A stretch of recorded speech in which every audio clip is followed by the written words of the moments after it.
Vērpšana. Garajos rudens vakaros sēļu sētā tika gatavoti skaisti un silti dūraiņi, segas un villaines, taču līdz tam vēl bija veicams garš process. Vispirms tiek apcirpta aita, no tās iegūto vilnu mērcē un mazgā, pēc mazgāšanas to izžāvē un plucina, lai izbirtu grūži. Tad ņem susekļus un kārš, jeb ķemmē vilnu.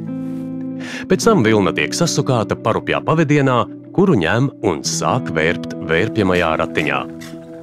Tieši sievietes, meitas, visbiežāk vecmāmiņas, kuras citu darbu darīt nespēja, nodarbojās ar vērpšanu. Tas bija sieviešu ziemas darbs, tāpat kā tālākā apģērbu pagatavošana. Nevērpa ceturtdienās un Katrīnas dienas vakarā, kas uzskatīta par aitu dienu. Ceturtdienu vakarus sveitīja, jo tajā esot mīļā Māra piedzimusi. Sēļu sētā Jēkabpilī joprojām iespējams aplūkot 19. gadsimta vēstures liecības par latviešu zemnieku ikdienas ritumu.